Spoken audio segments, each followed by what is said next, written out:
Hello, everyone, and welcome back to the Benchwire Podcast, Season 2, Episode 23. It is the final episode of Season 2 because the NFL season has just concluded, and we're going to get into it. We're going to talk about the Super Bowl, but before we do that, I'm joined by Justin. How we doing today?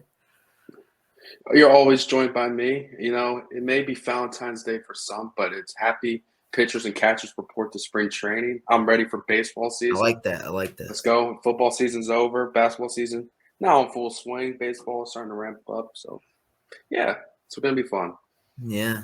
Sad to see the NFL season, go, but we got to talk about the Super Bowl. We do. It was a great game. Went into overtime, right? Chiefs, Niners, the Chiefs. They ended up winning. You were right. The Kansas City Chiefs got the job done. I can't bet against them anymore. I just can't. The whole season, or the whole playoffs, I was betting against them. I was wrong. I was wrong. That's my bad. That's my bad.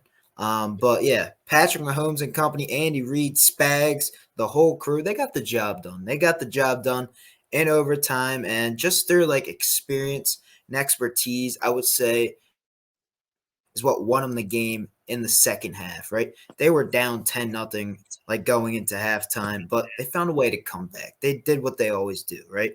Patrick Mahomes was great. He was the mastermind. The defense, Spags, blitzing Brock Purdy, getting people free to hit them on the quarterback. That's stuff you want to do to win those big moments. And, they've been in that situation time and time again. And that's why they're back to back world champions. So kudos to the Kansas City Chiefs. They got the job done. The Niners, now they had this game. They should have won this game. I feel like they should have won this game. They let it get out of their hands.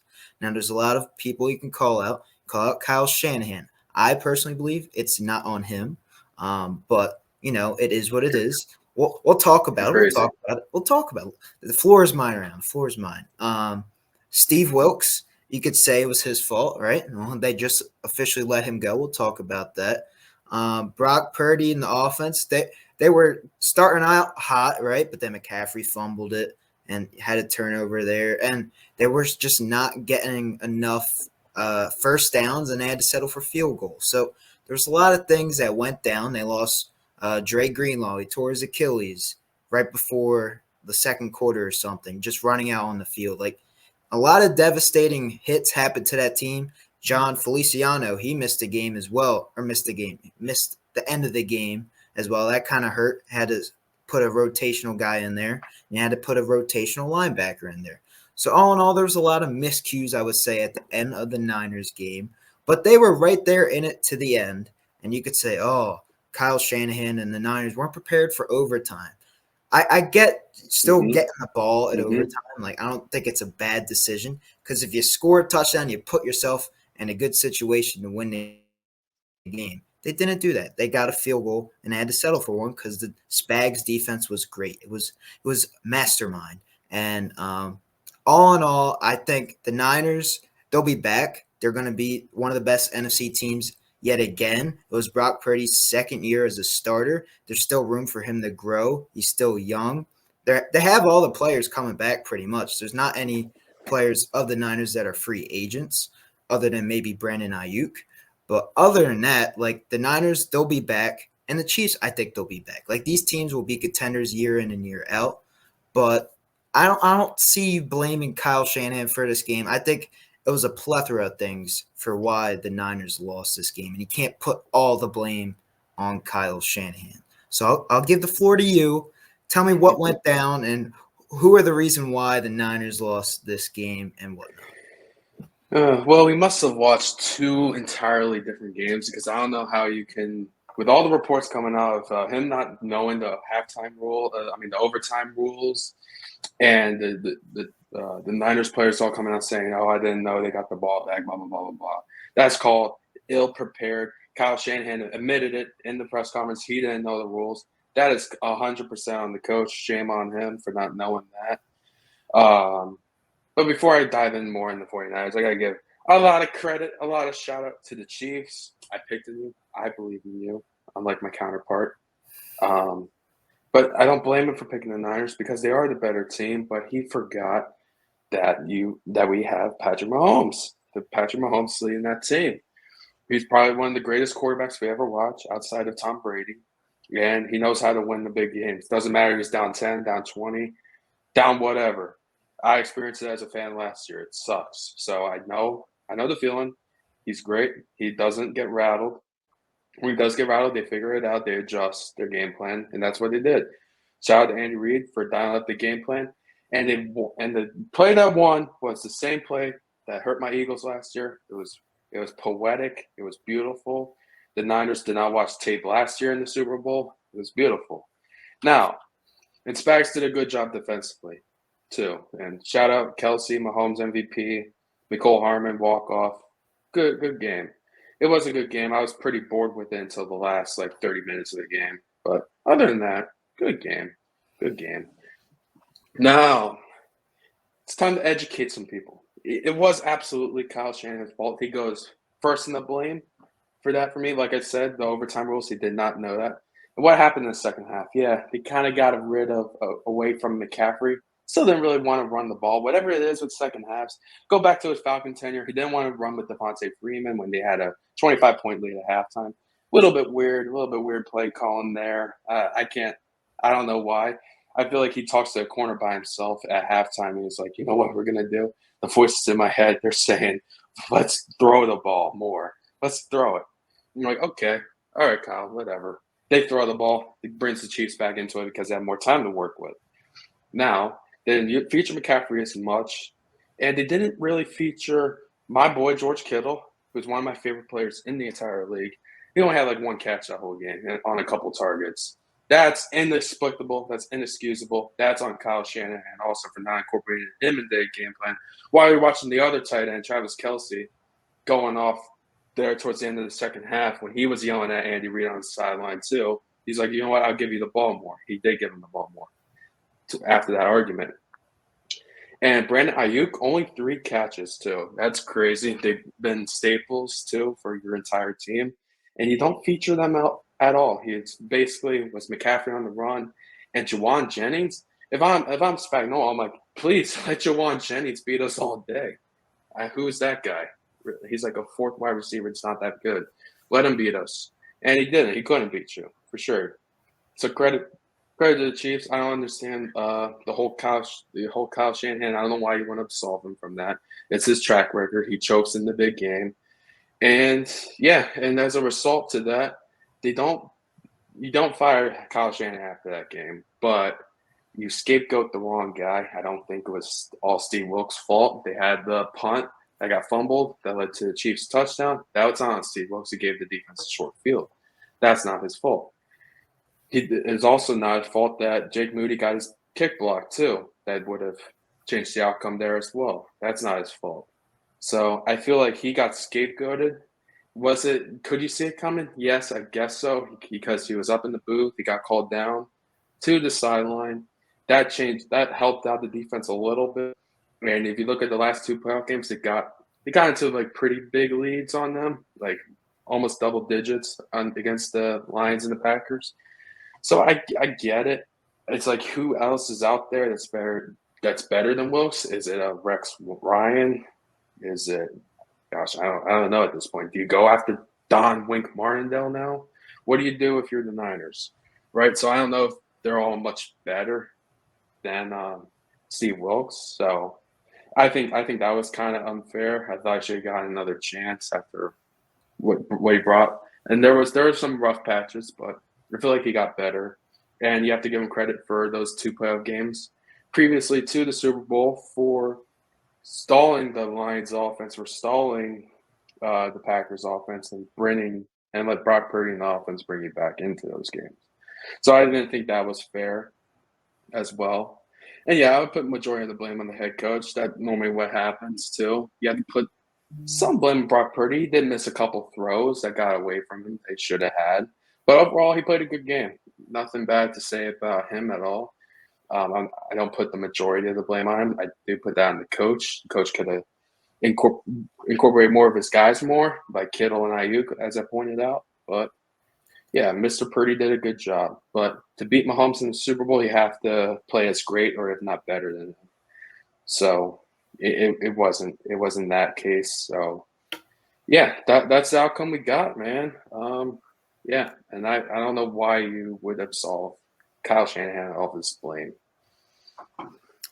Um, I don't know. I liked what Kyle Shanahan did in the first half. The second half, the better team, the Chiefs, with the better coach, I would say, made the adjustments, and that's why they won the game. I would say Andy Reid is just more experienced in being in these big moment games. Kyle Shanahan still hasn't been able to win the big game yet, but I would say Andy Reid and his expertise, along with Spags and Matt Nagy, knowing the offense and all that, just got the job done over Kyle Shanahan and company. I'm still don't know why they let Steve Wilkes go. He still had a great year, got your team all the way to the Super Bowl. I don't like He that. was scapegoat. He was a He was a scapegoat. scapegoat. I get that. I just don't like that decision because now you look at the defensive coordinator market and it's like, who's really available? Wink, he Right. landed with Michigan. I don't know if Oh, right. I forgot about I don't that. know if he will leave Michigan. I've seen that he might leave for a better job with the Niners. That's a possibility. But yeah, Rex Ryan, Ron Rivera. I don't know who else would be out there. Yeah. But yeah, I guess Steve Wilkes and Kyle Shanahan really didn't get along, and it wasn't a good fit.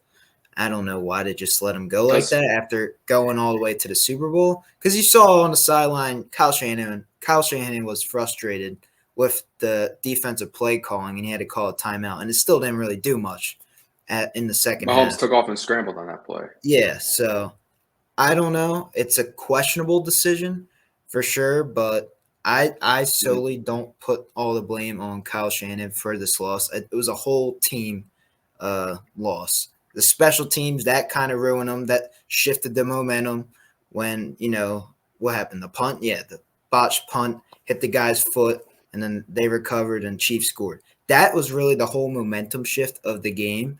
And then another thing, like Christian McCaffrey, he fumbled it earlier on, right? But that didn't really lead to anything. But all in all, I No, just Chiefs don't. won. Chiefs punted. Yeah. So I just don't see Kyle Shanahan taking all the blame. It was the whole team. It wasn't just him. I want to say it was his play calling because Right. I said when they were majority. running the ball with McCaffrey, like it wasn't working as much. Like they weren't getting that many yards. Like the Spags defense, it was stopping them. Yeah, it was milking the clock a little bit, but McCaffrey running the Hmm. ball, I think he averaged like 3 yards per carry. Like it wasn't successful as it was earlier in the regular season, right? So I He think was that's in the why first he half. shied away with. Yeah, it kind of was right. They were He up. was getting like 8. He was getting like 7, 8 yards in the first half. A Yeah, carry. but the He second was half, gashing them. they made adjustments to Chiefs, right? And they shut down the run and they had to make Brock Purdy pass it. They were going a lot of 3-and-outs. They were giving him the ball earlier on in the second half, and that's why they changed things up. Um, but yeah, it sucks to see the Niners lose He because still don't take it out of his hands though. yeah. But You don't. congrats to the That's a Chiefs. mistake. Congrats to the Chiefs. They're the next dynasty, right? They're trying to go for that three-peat. I think they're going to be right up there, and they're only going to get better this offseason. I think Mahomes, if he's given the opportunity, he might take a pay cut just so he could pay other players to get him some playmakers on the offensive side of the ball. Like I still think they need a receiver on the offensive side of the ball because Rasheed Rice and McCall Hardman's not going to cut it. Like MVS just not going to cut it. I think Kadarius Toney. I think he's gone. I really do. Mhm. I don't see him being on the roster next year. But all in all, the Chiefs look like they are the clear-cut favorite to be back in the Super Bowl for the AFC. And the Niners, I would say right now they're the best team in the NFC to actually go to Super Bowl next year too. It just depends on like Mhm. what other offseason additions other teams make. But at the end of the day, right now, I think both of these teams are the two favorites to go back. And that's what we kind of said last year too, but we had the Eagles in there as well. Um, but Mhm. all in all, it was a fun Super Bowl to end that second half. The first half was kind of a little boring, but it was fun. And congrats to the Kansas City Chiefs. Now let's get into other topics, right? Oh, I So, had 2 questions though. I like the questions. Okay. No. So, do you think Mike Vrabel is a candidate for the 49ers job? And for the Chiefs, do you see a potential way for them getting their hands on Stephon Diggs? Interesting. Um, First question with Vrabel. I would say, yeah, there's a shot that Vrabel could coach and be the DC of the Niners if, he doesn't want to take a year off and wants to win some games. And what a great opportunity to be with a contender like the Niners. I think he would do it. The money's right and all that. And I don't know where he lives. I'm guessing near Tennessee. But if he wants to go to San Fran and, be the next DC and, compete for a Super Bowl, why not? I think the opportunity's there. It just depends if he's willing to, be demoted for a year and just take on a DC role rather than a head coach role. And then what was the second question? Diggs? Is there a potential way for Diggs to end up in Kansas City? I don't think that Diggs would get traded from the Bills to the Chiefs. The only way that he would get his way to Kansas City would him being cut from the Bills. There's no way the Bills would trade him to the Chiefs because they will regret that decision the day it happens because they'll be seeing him in a Super Bowl immediately. Like, you don't want to give Patrick Mahomes a type of receiver like Stephon Diggs. I don't see him going to Kansas City because the Bills should not let that happen because that would just be a terrible decision. Honestly, like, it depends like what haul they would get to. Like, say the Chiefs offer a first round pick and a third round pick, they might consider it, but I feel like that's overpaying for Stephon Diggs. I don't feel like they'll do that. But yeah, I just don't see the Bills actually getting rid of Stephon Diggs. I don't see it at all. I don't see him going to the Kansas City Chiefs, going to a rival that you have in the playoffs and you're trying to beat every year. They want to do that. I just don't see that happening. So what receiver, because you mentioned they might target playmakers, what receivers would they get? Do you think Brent Ayuk could sign with the Chiefs? So one guy right off the bat, I don't know if he will do it, and depends how loyal he is to this franchise, would be Mike Evans. Because Mike Evans, he's a free agent at the end of the season. I feel like, though, Mike Evans is still going to stay with Tampa Bay. I feel like he wants to be loyal to the team and end his career there. But if he decides to go to a different team, a different franchise, I would target Mike Evans. I think that would be match made in heaven for Patrick Mahomes. Any other receivers? I don't know who's a free agent on the top of my head, like receiver-wise. Is Ayuk one? I know T. Higgins is. T. Higgins is a free agent. Yeah. But I was saying that they might franchise tag T. Higgins, the Bengals. So I don't know. Was it like a 1 year, $20 million? Was that T's tag?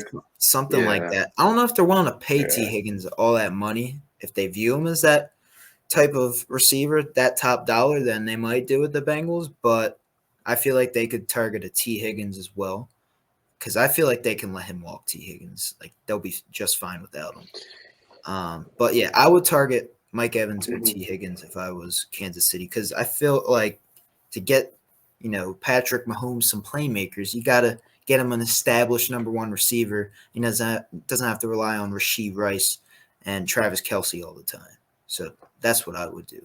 Bring those guys. Didn't need another dynamic playmaker on the outside. Maybe you got an Odell Beckham Jr. I know he's a free agent. I don't know. He doesn't have that burst, though. Yeah, he doesn't have the same burst, but I feel like getting a veteran guy, established guy, and, he knows how to run an offense and all that, knows all the route tree and all that. Go get him. And if he's willing to do it for cheap now that he got paid a lot by the Ravens, I was surprised he got paid all that money, then, yeah, I would go out, sign him maybe too. So, yeah. All good options. Now, I'll let you transition now to your topics. Oh, my beautiful topic. So, this is some off-season news, some coaching hires. So, Anthony Lynn, former head coach of the Chargers, is joining the Commanders' offensive staff. That's a very good hire, I would say, by Dan Quinn. Very interesting hire, guy that, who has been a head coach in this league before. Getting some experience on the offensive side of the ball is always a good thing to have. Who they hire as their OC again? I forget. Who they hire? Ooh.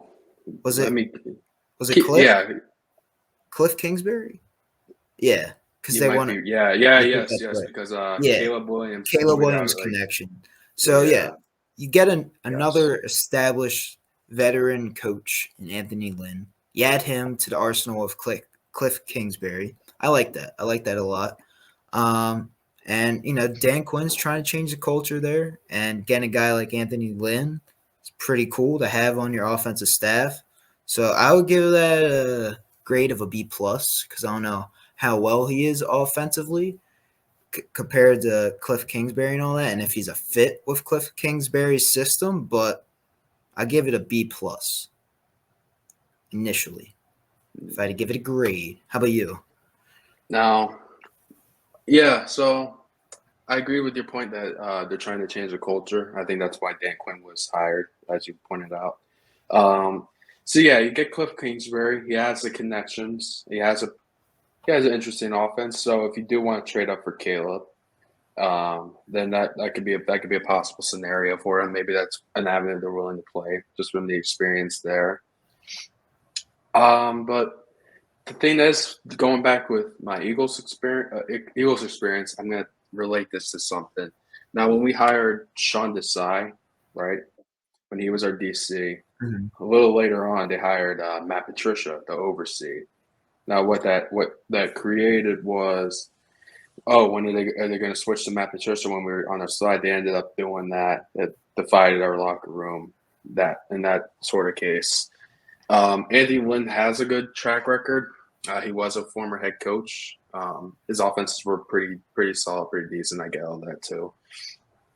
But it's also like if the offense isn't producing right away with their new quarterback, are they going to switch to Anthony Lynn being the OC? That seems like it could be a contingency too. He is involved on the offensive staff. Is he more like an offensive assistant, like Patricia was for us on defense? If so, then it's like if the offense isn't working, then they might Dan Quinn might have to be forced to. He might change it up, and that can cause some problems too. So it's interesting if that's the dynamic, but if it doesn't come to that, and the players and Cliff does well, then I think it's a good hire because he's going to bring some ideas, going to help with the game plans and installs for sure from a week to week basis. So yeah, I'm with you. I give it a B, but just be mindful. I'm just gonna say we'll see how the next season plays out, but just be mindful. If Cliff doesn't do well, you could see a change there halfway through the season if their offense isn't as good, just coming from experience. Yeah, that's a good point. Knowing what happened with the Eagles situation this past season, that could happen. I don't know. I hope it doesn't happen for the Commanders, but who knows? Mm-hmm. But yeah, I think it's a good hire. And did you give it a grade? I said a B. B. Okay. Yeah. Yeah. Respectable. Respectable. Um, let's transition to the next topic, I guess. Let's talk about your Eagles, right? Hassan Reddick. Sure. So there's some trade rumors rumbling that supposedly he wants out, but then there was a rumor today or the past 24 hours that he wants to stay now, but supposedly he wants to get paid like a top edge rusher. Um, right off the bat, do you Mm-hmm. think the Eagles should trade Hassan Reddick or should they keep him and pay the man? Me personally, I don't I don't care about their money. I think he's worth paying. Is he worth paying 20 million or something that he's worth for?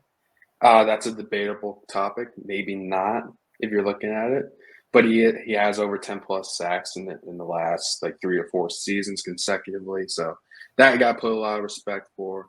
And I think there's a misconception out there. It was the Howie and the Eagles gave his agent permission to seek a trade. So it's not like, no, we're not going to stop negotiating an extension with you per se, but we're not going to shortchange you. If you feel like you can get a better deal or something out there and we can get fair compensation for him, then we can consider it. Maybe we'll move forward with that. So it's not doesn't mean they're not talking about an extension. I believe Hassan when he says he wants to stay. I do. He did not. It was not a trade request. He's 100% correct on that. It was the Eagles giving them permission to do that, and as maybe a negotiation tactic, seeing what other teams will offer him, and maybe they'll match it there. too. They'll have the first rights to match whatever other teams are offering. So going back to your question, would I pay him? Yes, I would, just from production. And I think the scheme a little bit was they were dropping him back into coverage a lot. So that wasn't conducive for him. That probably took a lot of the sack numbers away. And I think with Fangio, that could go up. The D-line coach said, our new D-line coach is like, we never drop guys back into coverage. So right there alone is exciting. You'll see Hassan rushing more off the edge too. So, and I hear a lot, oh, he doesn't fit with his scheme and all this. And I think, he probably can. I think he can play any scheme too. So I think he could fit. I would pay him. And I don't care how much you pay him for, to be quite honest with you. I think you need a guy to generate pressure too. So, yeah, I would pay the man. Yeah. I think he's been productive for sure. Like he's been a top 5, I would say, edge rusher so far with his young career with the Eagles. And you don't want to get rid of a guy that's been that productive because it's hard getting those guys that can sack the quarterback and, establish pressure on the quarterback. How much would I pay him? I would pay him, within the top 5 edge rushers if we could, right? The Eagles, if they could, I would pay him that much. But will the Eagles want to pay him? Because they have a lot of other holes that they need to, take care of this offseason. So if the trade is right and the draft capital that they get in return is, valuable with Hassan Reddick's value, then I would go out there and get it. Hypothetical, say Hassan Reddick, you get a first round pick and a 4th round pick. Would you do that trade? First and a 4th? I would consider it because the first round pick, it's not like the NBA where you could just deal first round picks. So, it doesn't mean much. First round picks are valuable. So, but then again, if you're competing right now and you're going to lose a jolt to the edge rushers, I don't know if I would still do that because then you have to worry about your edge rush now. So you get rid of you add another problem there. So I probably will lean towards no because you're creating another problem. Here's another that first round pick's valuable. Here's another hypothetical. So you get the 1st and the 4th, right? But then you get a player in return, right? It's another edge rusher. And this edge rusher is named Von Miller. Would you do this trade? No. No. But if it's a first and 4th, you would do it. I probably would still lean towards. I still lean towards no because you're creating another problem. So say you do that trade. And Hassan's in his prime. Von Miller's out of his prime. I know. So yeah, the trade with the Bills, 1st and the 4th, and Von Miller you want to do because you're getting a guy that's aging and all that, and you're training him a contender, and you don't want to see him be successful there. I get that. All right. No, it's not the contender. It's what I'm getting back for him. You think he's worth more? You think he's worth more than a 1st and 4th? Like, what do you think? What's his value right now? If you had to put, draft picks to it. Well, I've been hearing a lot of 2nd and 3rd, and I still wouldn't do it for that. How about a first round pick? First round pick makes you pause and think about it. 1st and the 3rd, maybe right around where I would be like if the Eagles sit up, be like, okay, I respect it, but still, again, I wouldn't pull that. I wouldn't pull that trigger. You're gonna add another problem. BG's old. He might not come back. Then who we have on the edge? Josh Sweat. That's it. That's the problem. You put yourself into another hole. Then you have to draft another edge rusher. He's going to take a couple of years to develop. So it becomes a whole problem. I would just focus on my draft on drafting the best player available, and if that's happens to be linebacker and corner, which they never draft linebackers or that high. They probably won't this year. I doubt it. But if they don't draft a corner, they draft someone like a Kalen Kane, a Kool-Aid McKinstry kind of guy first, then I'll be cool with that. They need to get younger back there, and that was where I would focus that. You don't get rid of a pass rusher as good as him in his prime. How about say the Chargers, they ask if you would do a player for player swap. that give you Joey Bosa and you give up Hassan Reddick, would you do that? Joey Bosa for Hassan Reddick. Yeah. Do I get picks attached to that or no? Just straight up. You get a 4th rounder as well, like a mid-round pick. I probably still want to do it. I think Hassan's better. I do think Hassan has been better as of late, but that's because Joey Bosa's been in and out of the lineup. But if they were both if they were both healthy, that's why I want to do it. I agree No, with that. you don't. Well, if they're both healthy, yeah, do you take a the guy chance? that's healthy. Okay, so you want to take a chance? You get the guy that's been healthy relatively his whole career. Okay, all right. You always keep that. That was the question. That was the question. You want to take a chance on a Joey Bosa? No. For how talented he is. Okay. No, I'd rather pay Hassan what he wants. Okay. These are just hypotheticals we're playing here. No, I appreciate that. But how about a Khalil Mack? Would you take a Khalil Mack and maybe a 3rd round pick? Another guy for a guy that's aging, probably not. I would say he's better than Von Miller at this point. I would say that. Yeah, no, I agree, but it's still the same concept though. He's aging. Yeah. Hassan still has a couple more years of 10+ sacks in him, I think. So, yeah, and he's more versatile too of a defender than Khalil. So I would still keep him. Say they trade Hassan Reddick for a 1st and a 4th, right? But then they sign a free agent, a guy that's out there and available right now. What if they get Chandler Jones? Oh my gosh, bring him in. We could use his the way he connects with players in the locker room, the way he can make music about Bill Belichick. Yeah, he'll be able to garner a lot of attention that we desperately need still. Not like we're a hot topic conversation. So maybe now we're getting somewhere. Now we're getting somewhere, right? Chandler Jones could be the guy that brings the Eagles back to the Super Bowl dreams that they want to, get. But yeah, all right, enough of that. Maybe the Chiefs bring Antonio. Maybe Chiefs get Antonio Brown too. Yeah, they do need a playmaker of the caliber of AB. So getting a guy like him who's been great when on the field. Yeah, man. All right. Oh, God. Enough of that. All right. Next topic. Let's talk about the good old former dynasty, Brady and Belichick. There's a new report out there that Mr. Tom Brady, after 20 years working with Bill Belichick, he wanted to change the scenery and he couldn't take it anymore. Bill Belichick. I guess instant reaction to that, Justin. What are your thoughts about hearing that from Mr. Tom Brady? I think there's still a lot of mutual respect there. I think when you're with the same person for a while, you kind of just get tired of the same thing. Like everyone I heard was like that brought the Patriots locker room together was they didn't coddle Tom Brady. He got a lot of the blame. Like Bill Belichick would chew him out, which he took. He took that for 20+ years of him getting chewed out. But what allowed him to get the greatest of all time to get chewed out is like, okay, if he's getting chewed out, then he ain't going to hold back on us, right? That's the quarterback. That's the GOAT. That's the greatest quarterback ever played. So we're not absolved from Bill Belichick chewing us out if he's doing that to Tom. So I think after that ran its course, and the whole thing with Belichick convincing Robert Kraft to trade Brady to move to usher in Jimmy Garoppolo.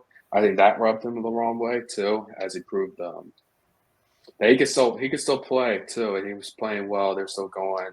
It's still around the time they're going to Super Bowls and being competitive in the playoffs, winning AFC East titles every year, that kind of deal. So, yeah, I think over time that just ran a course over him. And hey, going to Tampa was probably one of the best decisions of his career.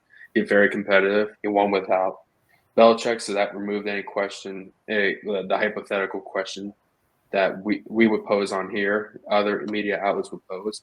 Would Brady would have won without Belichick? Well, now we know he could have. He won Bruce Arians, right? So that was a big stepping stone of his career. And maybe we sit here a couple of years down the line, and Andy Reid's hinting at retirement. They would say, "Hey, can Mahomes win without Andy Reid?" Maybe that circles up again. So yeah, I think it was that move to Tampa was the best move for him. I think it was a breath of fresh air. Plus, you get to play in beautiful weather all year round too. So that's a plus. But yeah, I think the Patriots, how Belichick did it, attributed to his success too. But yeah, like you said, the whole Jimmy G thing was a little bit weird too. I think kind of, he didn't feel welcome there towards the latter years, and he tried to stick it out. If it really came down to it, and the relationship was good, he would have probably stayed in New England. But that's not how it worked out. Things happen, and he went to Tampa. So I don't blame that also, and it ended up working out for him, especially right. Belichick's no longer with the team. He only went to the playoffs once with Mac Jones. So yeah, that just happens. That report doesn't surprise me. We kind of knew that. It's kind of why there's like a docu-series coming out about the Patriots. So we'll learn a little bit more from that too. That should be fun. But yeah, man, yeah, the report doesn't shock me at all. Belichick chewed him out, and the way his latter years ended doesn't surprise me. Yeah, I believe Brady wanted to change the scenery, like just working with Belichick in that Patriots locker room for 20 plus years puts a toll on your body, man. Because like it's doing the Patriot way, coming into work nonstop and being perfect all the time.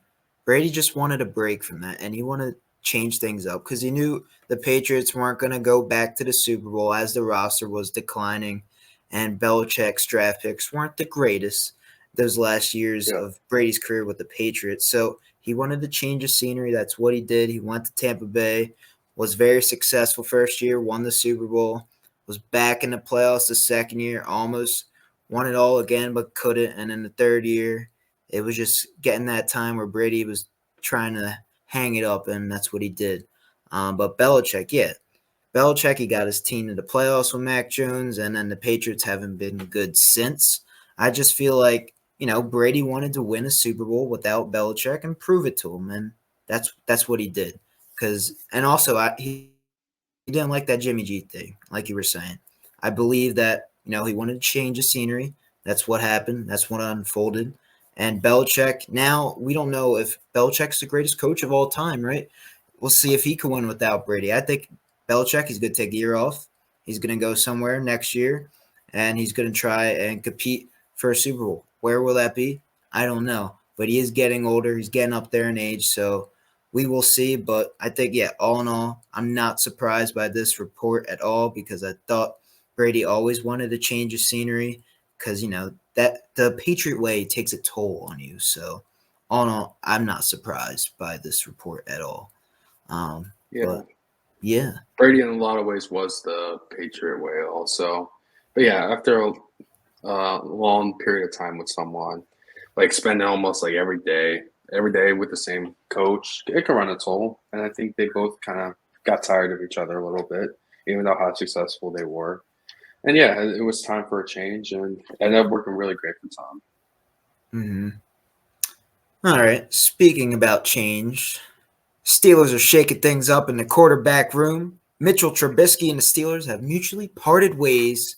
And I'm not surprised at all by this news.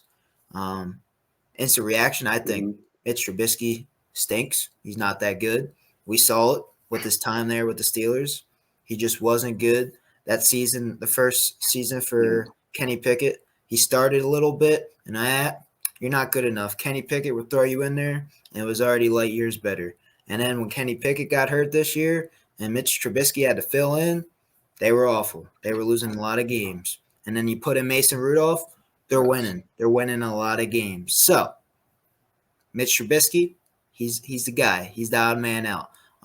Where will he go? I don't even know if he gets a job right off the bat. I don't even think he'll be a backup. He might be a third string at this point of his career.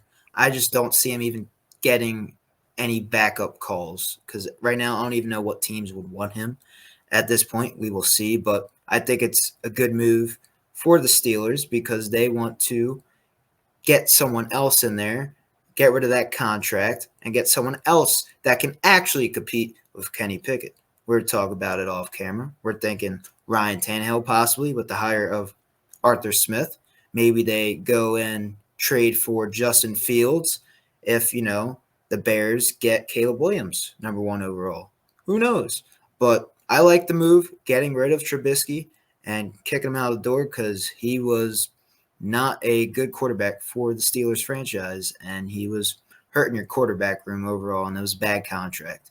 So I was happy that they actually got rid of that contract and they mutually parted ways. How about you, my friend? What do you think about this lovely news? Well, yeah.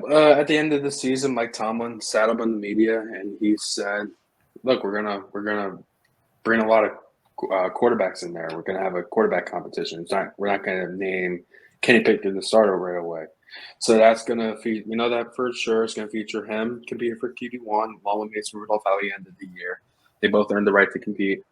And then there's going to be a third guy. So it's not Mitchell Trubisky. They cut him, which they should have, because he had a pretty good contract, right? In there, it was a sizable chunk. They waived him, they cut him, so it clears that off of his books. So does that mean they draft a quarterback in the mid rounds? Maybe they do that. Like you said, do they go Tannehill through the Arthur Smith connection? Possibly. So they have a lot of options. Justin Fields is a betting favorite for the Steelers to get as well. So Omar Khan and Mike Tomlin, they have a lot of decision. They have a decision to make there for sure. And honestly, I think that team, if they fix up that offensive line, they get a confident quarterback, they're good. They have a shot. They have a shot to go far. Mm-hmm. I think that's how close they are. It's just the O line and the quarterback play that's kind of held them back the last 2 years or so since Big Ben retired. So yeah, it's going to be interesting for Pittsburgh. As a Steeler fan through my father and everything, I have rooting interest in them. So I'm going to be tuning in. I'm going to be watching, tapped into what they do this offseason. I'm hoping to have a good one. I'm hoping to have a good draft as well. I'll be pulling for them. So yeah, I think it's the right move, and we'll see what happens there. We'll see who training camp rolls around and who wins the QB1. Yeah, should be a fun little off season. Who knows what goes down for the Steelers, but we will find out soon. And now that concludes the final episode of season 2 of the NFL Benchwire podcast. There's going to be a lot of content coming your way. We don't know what it is yet. We'll be working in the lab, and we're going to be cooking up something good for all the Benchwire fam out there. So, with that being said, drop a like on this video, show your support, subscribe, have that notification bell turned on as well so you get notified when our next beautiful video is up and live on the channel. Go follow our socials. Got a link tree down below. Instagram, TikTok, X, Spotify, Apple Podcasts, and don't forget, we got Facebook for the lovely old people. We love you. We love you. We love you. Love you. But all in all, that is the end of season 2. Hopefully you guys did enjoy, and we'll catch you guys later. Benchwire. Out.